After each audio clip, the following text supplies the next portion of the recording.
Hi there.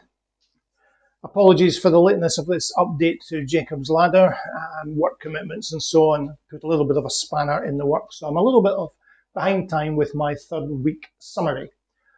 So very quickly, the third week hasn't been as good as the first 2 weeks, although there may be a number of reasons for that. Principally, I think it's because I changed the backing structure to favour goals in the first half.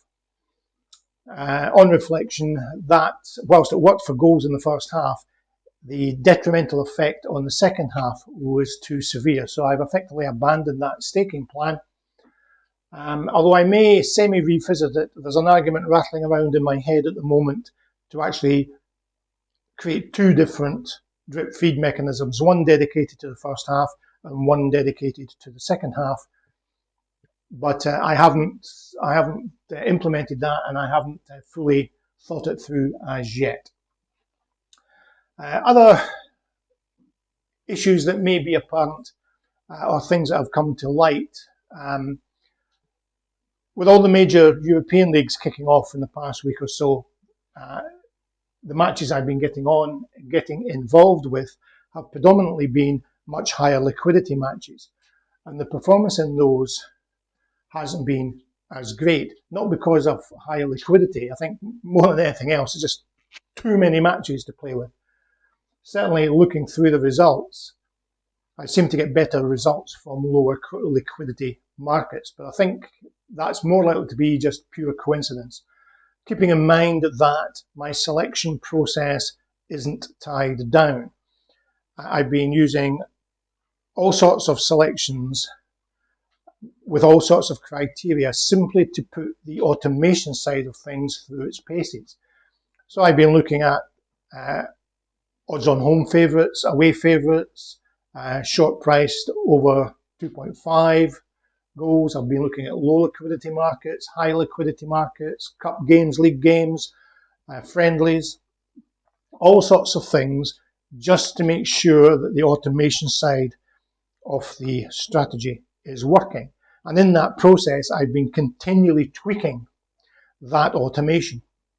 And in doing so, of course, the automation is becoming ever more complex. So I haven't fully tied down as yet or decided on a finalized version of the automation. The strategy itself is still exactly the same. Monitor the first 20 minutes, see if there's a goal scored, and then jump on the corresponding overs market after the 20-minute mark. One change I have made is I've removed any involvement in the over 3.5 market, mainly because there was very few of those matches. I think there's only 7 that I've kept within the spreadsheet. You can scan back through yourself, and of those 7 there was a net loss. So yes, I've just decided not to bother getting involved with the over 3.5. So if there's no goals in the first 20 minutes, we jump on the over 1.5. If there's one goal in the first 20 minutes, we jump on the over 2.5. And if there's more than that, there's no involvement, any further involvement in the match at all. One of the things I have noticed, however, is that if you were to scan through the results so far, there's quite a few matches where I've traded out, typically around the 70-minute mark, for a guaranteed red, only for late goals to be scored. And it just takes me back to the days where I first tried trading football. I come from a football betting background before I discovered Betfair. So when I jumped into Betfair, I was following the advice of everybody else and saying, right, trade out, irrespective of your position, trade out around about the 75-minute mark.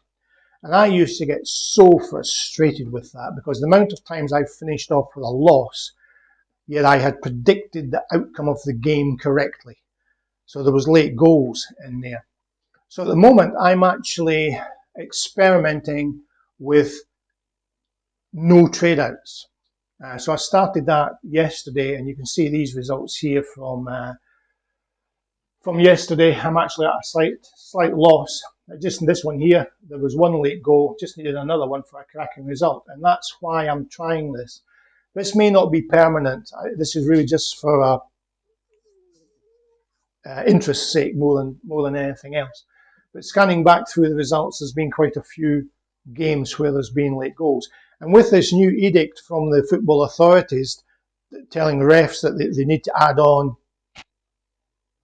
a significant amount of time, if I'm trading out at 70 minutes and they're adding on 10 minutes extra, I'm losing out on 30 minutes of play, which is the reason why I want to try this experiment.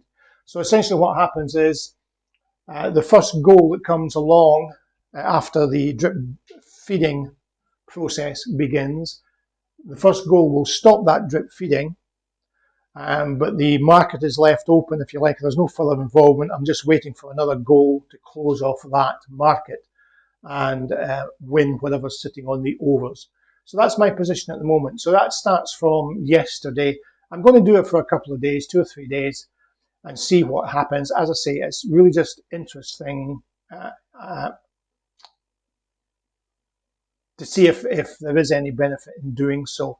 I may ultimately just remove those results from here if I decide to go back to trading out. But I've clearly flagged the beginning of it from there, so keep that in mind if you're looking through the spreadsheet. Other than that, yeah, it's just a case of carrying on tweaking things.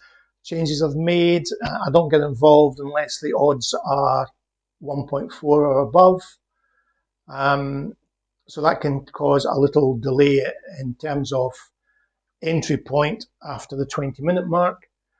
So I've had to adjust various controls within the strategy to take that into account. And we'll see how we go. But as you can see, we're still, even with the results of these things in here, we're still looking at a reasonable return. Although, as I say, the past week has been a little bit slow. But I think, as I say, that's predominantly because I changed the staking plan, which I've now reverted back to the original for the moment. Okay, guys, thanks very much for your time. I'll speak to you later. Cheers.